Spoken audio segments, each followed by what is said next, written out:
Moving on to gear change and rewiring. So in order to do the rewire and the gear change, we're going to need to remove the top.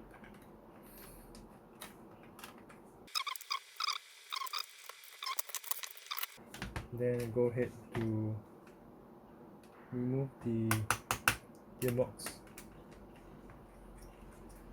There are 1, 2, 3, 4, 5, 6 screws that hold the gearbox down.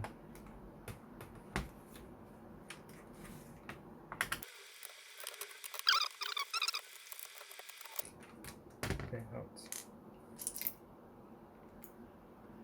6 screws. In order to open up the gearbox, you have to you flip it over and remove the other screw from the other side. Before that, I would remove the motor first. Before that, I'll go ahead and remove the top cover first, top PCB board first.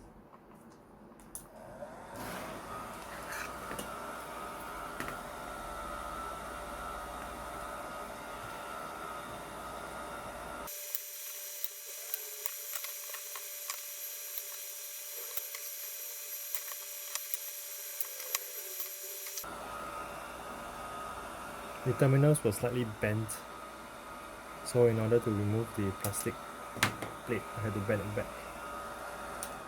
Bend it straight first, then I can remove the rear holder. There.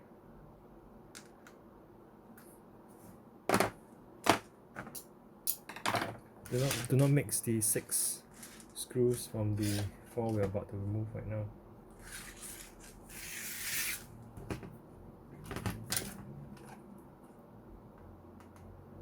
Remove the 4 motor covers, screws.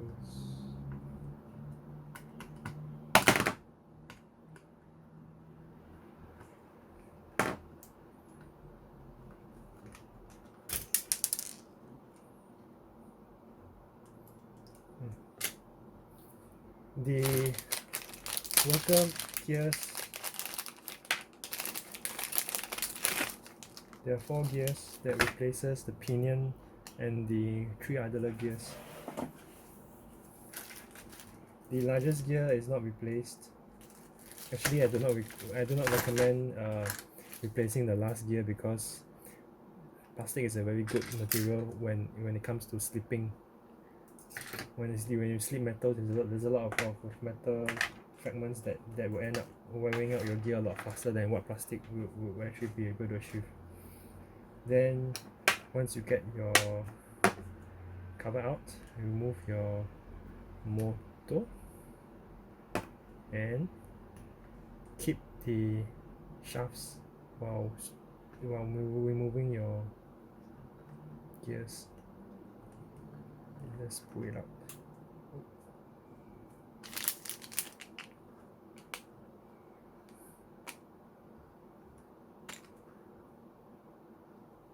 Okay, these 3 gears do not need anymore. Then followed by your pinion. The pinion might be a little tricky to remove. Depends on what you have available, but right now I'm going to use my tweezer and try to stuff it in between, or rather I'll use my flat head screwdriver, try to stuff it in between, try to pry the pinion upwards. You could use a pinion removal tool, but I do not have it, so I'm just going to use my other methods that might not be so effective. You want to go left, right, left, right, left, right, left, right to pull the pinion out evenly. And as much as you're able to, you start small and then you go slightly larger, and finally I'll go with this so I can pry it out evenly. There's more leverage. Finally it should come out with it. Yeah, oops. Come on, see if I use this, there's more leverage. Should come out. Then finally your pinion. Your pinion might be a little bit tricky. Okay, so from what I see, they are the same height. So previously when you saw the first pinion, it was all the way flush, almost flush. So I'll try to replicate that. But we're going to have to slam it in. But before we slam it in, you do not want to just put the motor down and hammer it in. Okay, you want to push it against the shaft and not the motor. If not, you push the shaft in and then you might ruin your motor. You could either do the hammering method by getting a hardened tool and putting the shaft at the tip. Okay, and then with a pinion and some finesse, you hammer it in. Or you could get a vise, large vise. Hopefully this is large enough.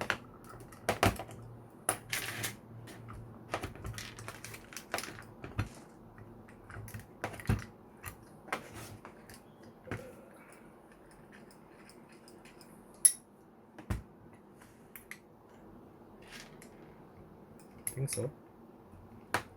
Yes. And then try to anchor it. I don't think there's a difference in the action though.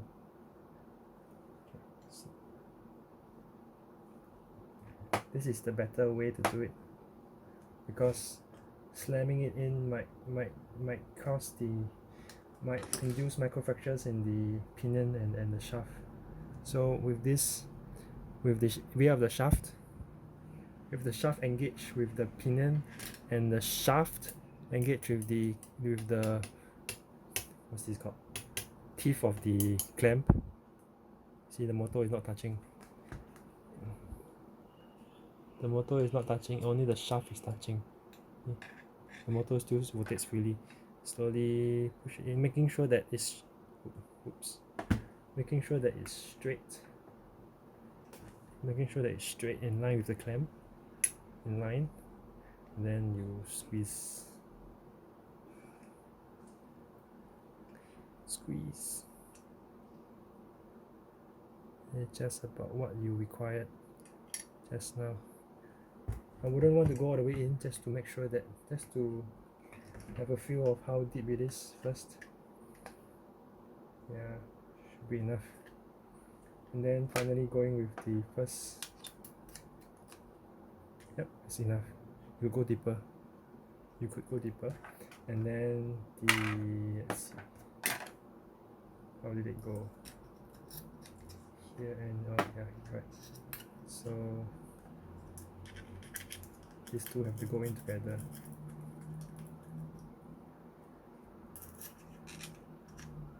There.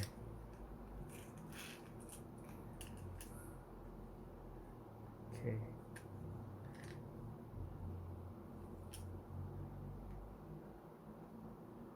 I didn't take notice of which terminal was up, but we could figure that out later. But right now we would want to grease the gears first. Okay. You could use the one provided by Worker, which is, oops, that's a little bit, I think it's Vaseline, not really sure, but I personally use lithium grease from the spray can that I had. So I'm just going to put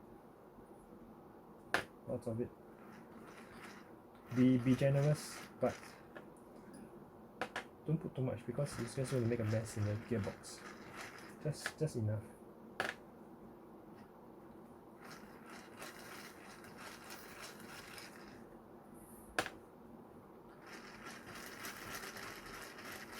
You want to coat it as evenly as possible, and not just one lump and just leave it.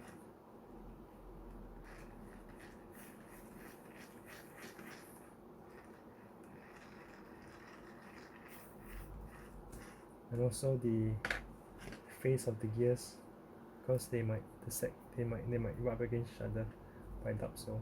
since they are rather spaced apart. They are spaced apart. And then finally this one. I recommend greasing only this and not this, because this material is actually it's actually a slippery material already. So you don't really need grease. Grease will only attract dirt and then start grind. Once the dirt is there, you start grinding away the plastic material. So I recommend not greasing the big gears that interferes with the linear rack, but only the axle gears to gears. Only the axle part.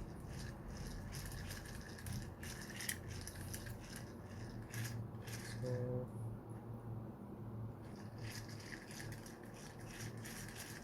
once that's done,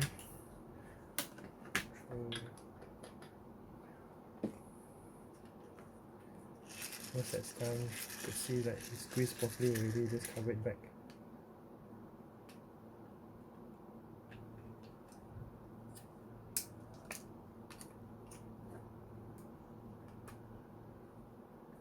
Same like before, you go anti-clockwise, engage the first thread and screw it in. It might not be entirely obvious, but you get used to it. This, with some practice, you know when to do it.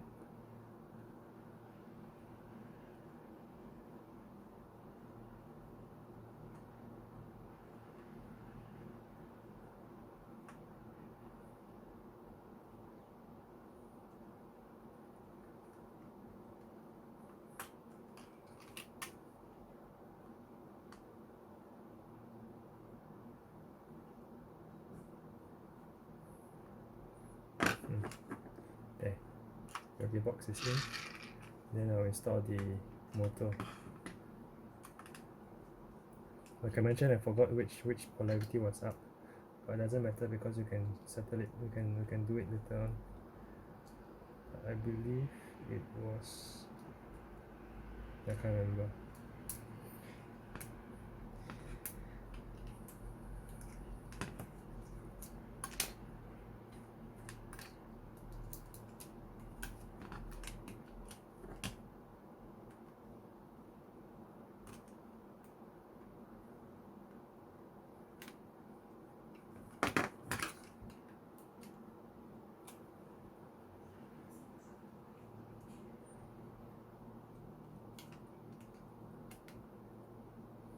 Go ahead and screw on the rear cover back on. And you have it, your motor and your gearbox all fully completed. Yep, good. Then we go ahead and clean my ends off the grease first. Okay, now for the rewiring, you could still use the switch. That switch is just a simple, the common is in the center instead of a micro switch where the common is on one end. It's just common, normally closed and normally open. You want to wire it in this way with motor braking, so when the switch is in neutral, normally closed, the motor will just slow down by dumping all this energy in itself, by translating it directly to heat. So this is what motor braking is essentially. Then for the battery, I'm unsure which side is the positive end right now to make it rotate in this direction, so I'll leave this blank for now. But when we are done, we will just try out which terminal is the correct one in order to turn it in the direction that we need.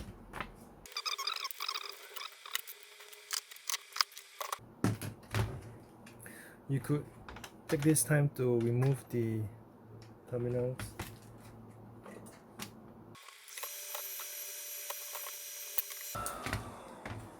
Then you could just keep it there, and then for our modification, I would suggest breaking a hole. Let's see.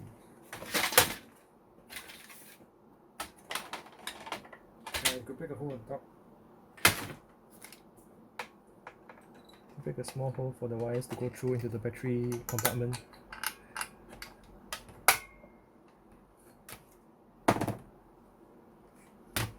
and then putting this back in, and then using the same 6 screws that hopefully we have not mixed up.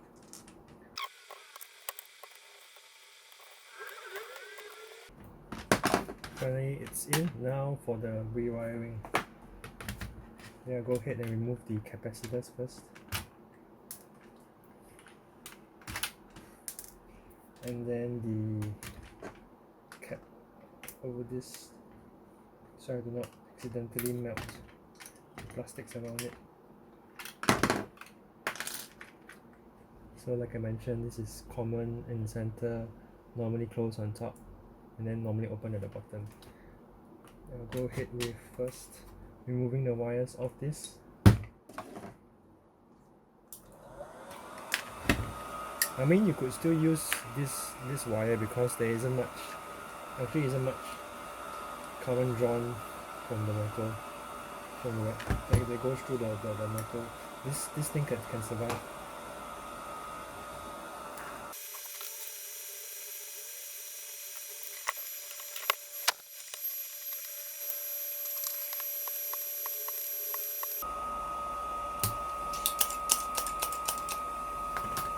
I went ahead and removed all the previous solder.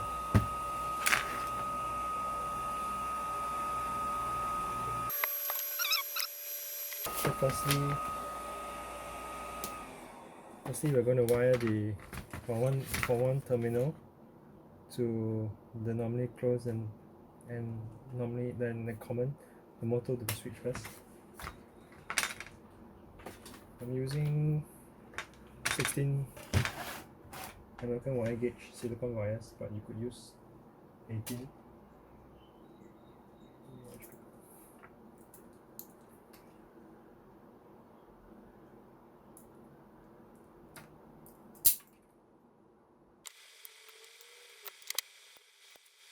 Before you wire it on, you want to tin the ends.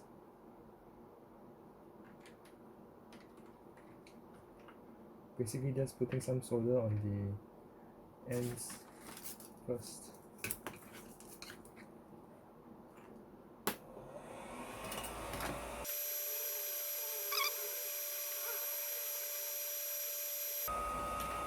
Once you see that it's a very clean and wet, like it's thoroughly wet, the strands are all covered in solder.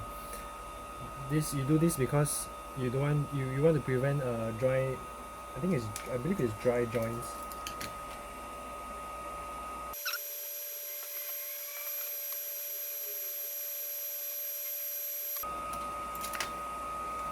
Then they normally close and common contacts, and then onto the wires, onto the motor. I believe you have to solder it on the inside and not on the outside. So because the other side of the shell, if it's outside, it might block it will not close properly. So you have to solder it on the inside.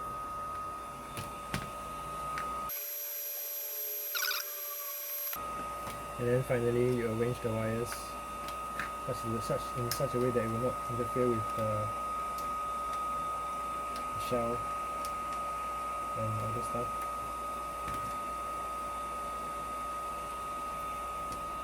So currently we have done this and these wires.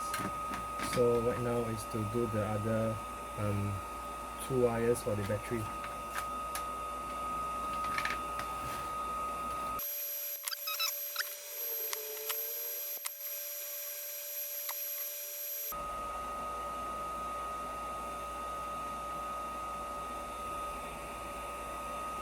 Joining it to the normally open contact, and also making sure that none of the contacts, you don't see any breach, you don't see any solder going across to the other contact.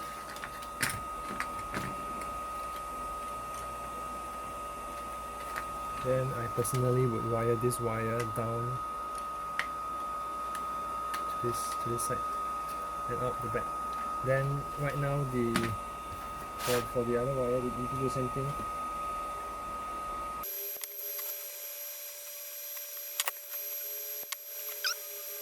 Finally, the last wire will connect to the same normally closed terminal.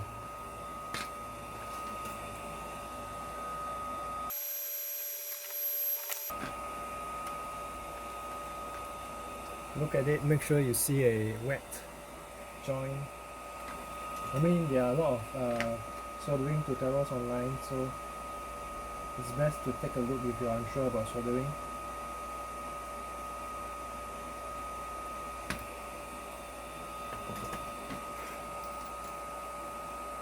And finally, do a final inspection.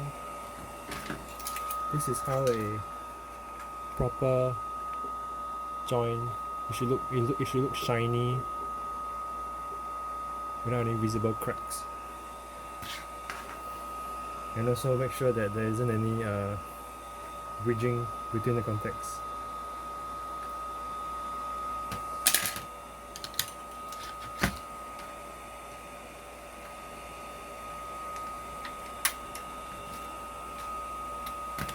Finally, for the other ends,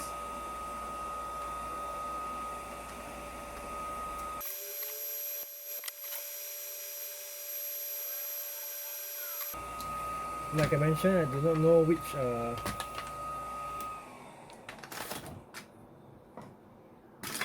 which side the battery should be which polarity it should be. So I'm just going to test it by plugging it into my 2-cell LiPo. Oh, I got it right. Got it right the first time. It should turn forwards. Got it? So currently this will be positive and that one negative. So I'll just go and mark it. I'll just mark it with a pen first.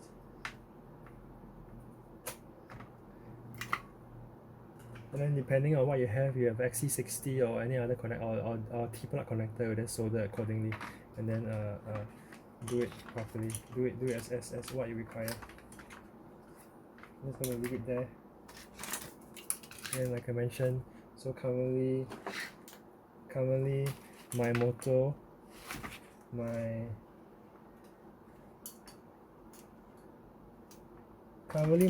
the top one is positive. Currently my top one is positive. Depending on which orientation your motor was, it can be swap. It can be the opposing ends.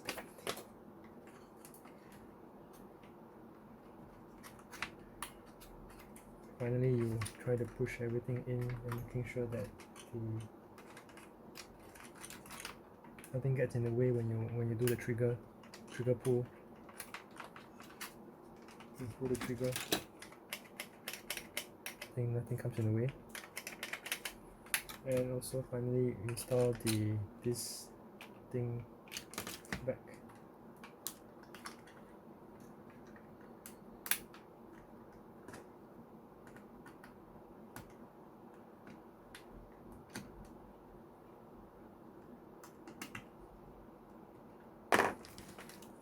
Okay. Dismantle the wires a little bit. There you have it.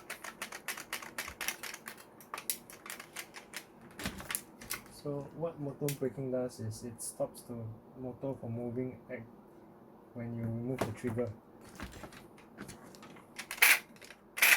See, it doesn't wind down slowly, but that's zzz, zzz, and not zzz.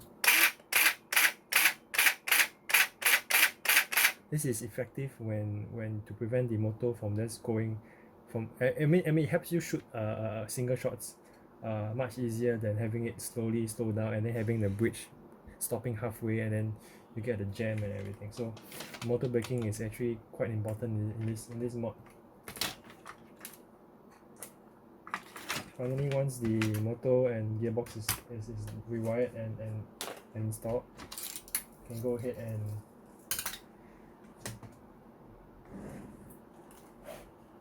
install the plunger assembly back, the return spring,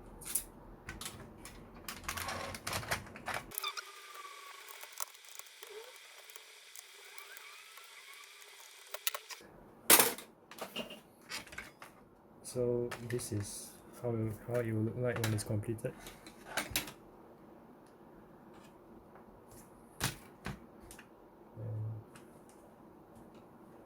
And go ahead and I'll try to power it, see what happens. With a twice lipo. And let's try. See, motor braking. Motor braking is present. Without motor braking, this thing will just slam back because from the strength of the tip of the plunger spring. I'm just gonna cap this end here, and then fire one.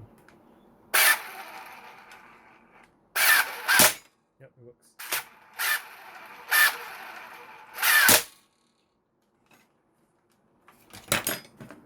Yep, that's about it. So from here, just cover back the Stampede and you should be good to go.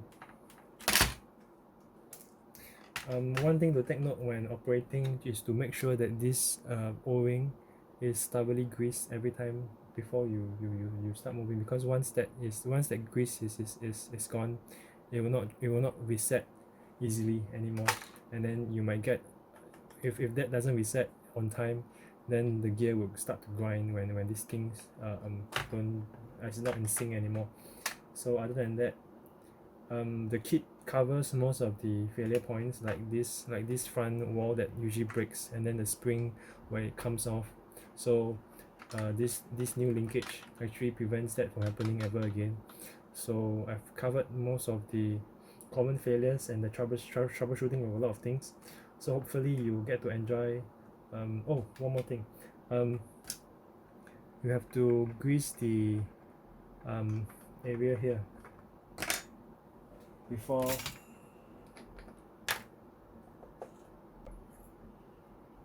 you have to grease the interface between the plunger, between the catch and the plunger rod. That is one important area, because the nylon material, SLS material, can be rough and not as smooth as the injection molded ABS. So there's some grease in between and it should be fine. Yeah, that's all. Hope you like it. Purchase details, ordering details are all on my Etsy page, and follow my Facebook page for updates if there are for this kit. That's about it. Thank you.